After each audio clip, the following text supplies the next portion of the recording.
शांतनु की बिगड़ती आदतों से परेशान होकर रुचि ने उससे कहा, शांतनु तुम्हें अपने आप को बदलना होगा। तुम्हारी यह रंगलिया मैं सहन नहीं कर पाऊंगी।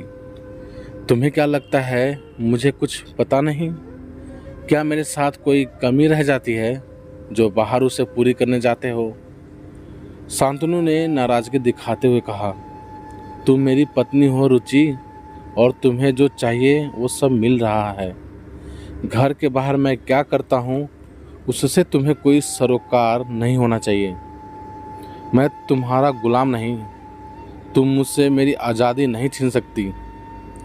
रुचि बौखला गई और उसने अपनी सास कमला को फोन लगाकर कहा, मम्मी जी आप शांतनु को समझाइए।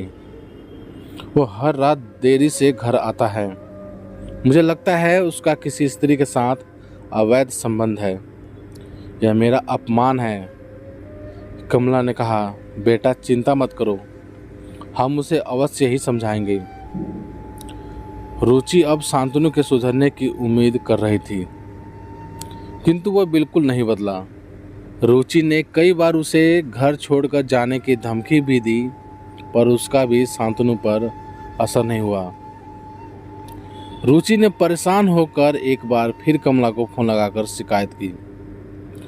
कमला ने कहा, जाने दो रुचि बेटा, वो मर्द है, थोड़ा आज़ाद ख्याल का है। तुम ही हार मान लो, वो जैसा है उसे वैसा ही स्वीकार कर लो। इस बार उनका जवाब सुनकर रुचि हैरान हो गई और उसने गुस्से में फोन काट दिया। वो विचलित हो गई। उसे अपनी सास से यह उम्मीद कतई नहीं थी। वो सोच रही थी, बहू संस्कारी चाहिए, बेटा संस्कारी क्यों नहीं होना चाहिए? ऐसा भेदभाव क्यों? एक दिन रुचि अपनी बचपन की सहेली लक्ष्मी रानी से मिलने गई और उसे अपने जीवन में आए इस तूफान के विषय में सब कुछ बता दिया। लक्ष्मी रानी शहर की बहुत बड़ी वकील थी और मुख्य रूप से महिलाओं के अधिकारों के केस ही लड़ती थी। लक्ष्मी रानी ने सब कुछ सुना और फिर कहा, रुचि रात को खाना खाने के बाद मैं तुम्हें घर छोड़ दूंगी। मैं रात में सोचकर कल तुम्हें बताऊंगी कि हमें क्या करना चाहिए। जब शांतनु रात को घर आया उस समय तक रुचि वापस नहीं आई थी। वो बेचैन होकर इधर उधर घूम रहा था और खिड़की से बार बार नीचे झांक रहा था। तभी एक बड़ी कार सड़क पर आकर रुकी और उसमें से रुचि निकलकर बाइक करते हुए ऊपर आने लगी। कार में और कौन था यह शांतनु नहीं देख पाया। रुचि के आते ही शांतनु चिल्लाया, कहाँ गई थी तुम रुचि? इतनी रात को किसके साथ वापस आई हो? कहाँ अपना मुंह काला करवाया? कहते हुए उसने रुचि पर हाथ उठाया, किंतु रुचि ने उसका हाथ पकड़ते हुए कहा, तुम्हें कोई हक नहीं मुझसे यह सवाल करने का। मैं एक दिन बाहर क्या चली गई, तुम्हें बुरा लग गया? मुझे भी लगता है, जब तुम रोज देर से मुंह काला करके आते हो। दोनों के बीच झगड़ा बढ़ता ही गया। रुचि दूसरे दिन फिर लक्ष्मी रानी के घर गई और दुखी होते हुए उसे रात की घटना से अवगत कराया। सब कुछ सुनने के बाद लक्ष्मी रानी ने कहा, रुचि ऐसे इंसान के साथ कब तक अपना जीवन बिता पाओगी? तलाक ले सकोगी? रुचि सकपका गई और उसने कहा, लक्ष्मी उसे सुधारने की कोशिश तो करने दो। लक्ष्मी ने कहा, तुम्हें अभी भी उम्मीद है कि वह सुधरेगा? मुझे नहीं लगता। बातों ही बातों में रात हो गई। आज भी लक्ष्मी रानी रुचि को छोड़ने आई। बेचैनी में घूमता शांतनु उसका इंतजार कर रहा था। रुचि के आते ही उसने अपनी माँ को फोन लगाया और अपने मन की सारी भड़ास फोन पर ही निकाल ली। कमला ने सब सुनने के बाद रुचि को फोन लगाकर कहा, रुचि ये क्या कर रही हो तुम? तुम्हें कोई लाज शर्म है या नहीं? 11-12 बजे घर आना किसी अच्छे परिवार की बहू को शोभा देता है क्या? समाज क्या कहेगा? तुम्हें शर्म आनी चाहिए। तुम शांतनु की बराबरी करना चाहती हो। बोलो नहीं, तुम एक स्त्री हो और वो मर्द। रुचि गुस्से में तिलमिला गई और बिना कुछ कहे ही उसने फोन काट दिया। रुचि और लक्ष्मी तलाक का मुकदमा दायर करें उससे पहले शांतनु ने अपनी पत्नी रुचि के खिलाफ व्यभिचार का मुकदमा दायर कर दिया। लक्ष्मी ने इस झगड़े को अंजाम तक पहुंचाने का निर्णय ले लिया। ये लड़ाई अब लक्ष्मी रानी और रुचि तक सीमित न रहकर हर स्त्री के अधिकारों की लड़ाई बन चुकी थी। एक चरित्रवान लड़की पर चरित्रहीन होने का आरोप लगाना ही अपने आप में बहुत बड़ा पाप था। अब कोर्ट में तर्क वितर्क वाद विवाद का सिलसिला जारी हो गया। लक्ष्मी रानी ने बहस की शुरुआत करते हुए कहा, शांतनु ने अपनी पत्नी पर आवेश में आकर निराधार आरोप लगाया है। इस आरोप को सिद्ध करने के लिए वो अभी तक कोई गवाह अदालत में पेश नहीं कर पाया। उसने ये इल्जाम सत्य जाने बिना ही शक के आधार पर लगाया है। वो शायद यह नहीं जानता कि रुचि की बेगुनाही की सबसे बड़ी गवाह मैं स्वयं हूँ। रुचि मेरी बचपन की सहेली है और अपनी परेशानियां लेकर वो रात को मेरे पास ही आती थी।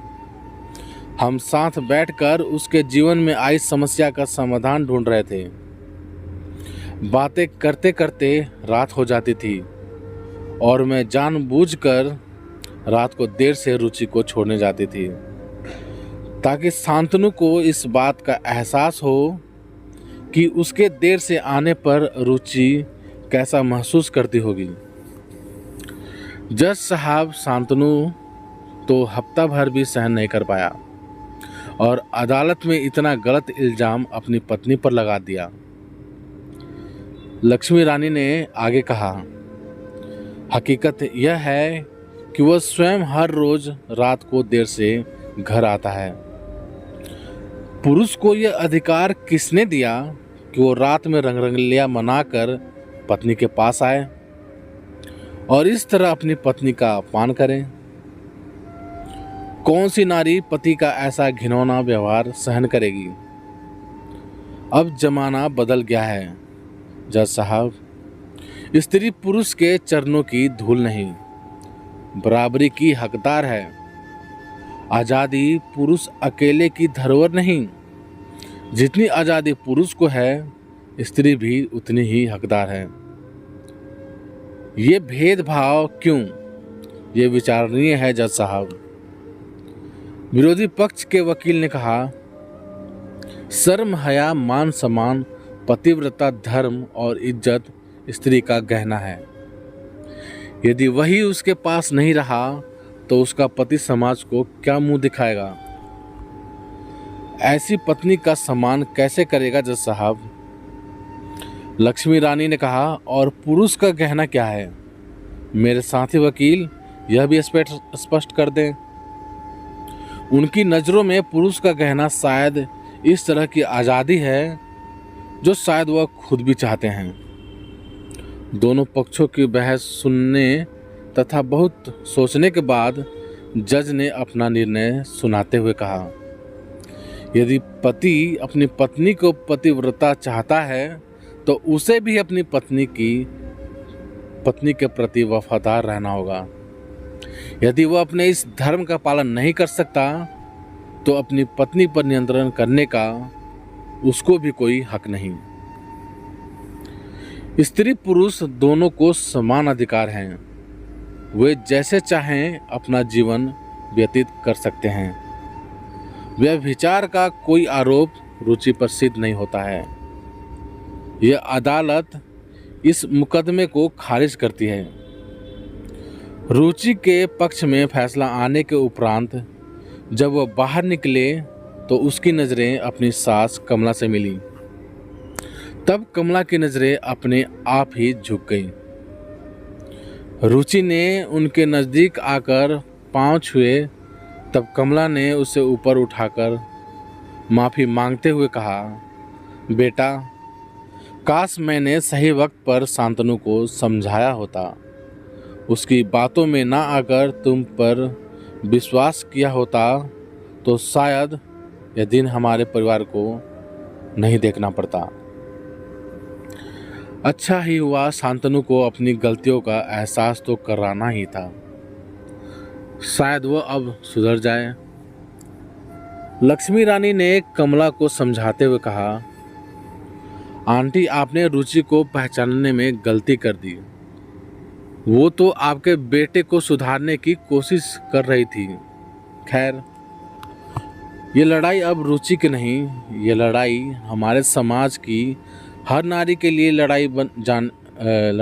नारी के लिए लड़ी जाने वाली लड़ाई है। रुचि तो इस लड़ाई की एक पात्र मात्र है, लेकिन उसकी वजह से समाज को एक अच्छा संदेश मिला है। आंटी, कमला ने रुचि की तरफ प्यार भरी नज़रों से देखते हुए पूछा, बेटा, अब क्या करोगी? रुचि कुछ जवाब दे उसके पहले लक्ष्मी रानी बीच में बोल उठी, आंटी, यदि रुचि की जगह आप होती तो क्या करती? कुछ दिन शांतनु को अकेले रहने दीजिए, उसे स्वयं को बदलना होगा। इतना कहकर लक्ष्मी रानी रुचि का हाथ पकड़कर उसे अपने साथ ले गई। लक्ष्मी रानी ने रुचि से कहा, रुचि, तुम्हें धैर्य से काम लेना होगा। कुछ समय अकेले ही रहना होगा। यदि वह तुम्हें थोड़ा भी प्यार करता होगा तो खुद को बदलकर तुम्हें लेने अवश्य आएगा। रुचि अपनी सहेली की बात मानकर अपनी माँ के घर चली गई। 15 दिनों तक रुचि के बिना अकेले रहकर शांतनु हर कदम पर उसकी कमी महसूस करने लगा और सोचने पर मजबूर हो गया कि वो जो भी कर रहा था वो कितना गलत था। रुचि के साथ उसने बहुत अन्याय किया है। आखिरकार एक दिन वह रुचि के घर पहुंच ही गया। शांतनु को देखते ही रुचि की धड़कनें तेज हो गईं। शांतनु ने घुटनों के बल बैठकर रुचि से कहा, रुचि, मुझे माफ कर सकोगी? क्या मेरे साथ अपने घर वापस चलोगी? अपने पति को बेइंतहा प्यार करने वाली रुचि ने उसका हाथ पकड़ते हुए कहा, मैं जिस दिन का इंतजार कर रही थी शांतनु, वो दिन मेरी जिंदगी में आया है। मेरा पति अब सिर्फ मेरा है। मैं उसका साथ अंतिम सांस तक निभाऊंगी। कहकर दोनों पति पत्नी हाथों में हाथ डाले एक नई राह पर निकल गए। तो प्यारे दोस्तों, आप सभी को ये कहानी कैसी लगी प्लीज़ कमेंट करके हमें ज़रूर बताएं। यदि ये कहानी आप सभी को पसंद आई हो तो लाइक करें, शेयर करें, और हाँ, चैनल पर नए हों तो प्लीज़ चैनल को सब्सक्राइब भी ज़रूर करें। चलिए दोस्तों, मिलते हैं आप सभी से एक और नई कहानी के साथ। तब तक के लिए जय हिंद, वंदे मातरम।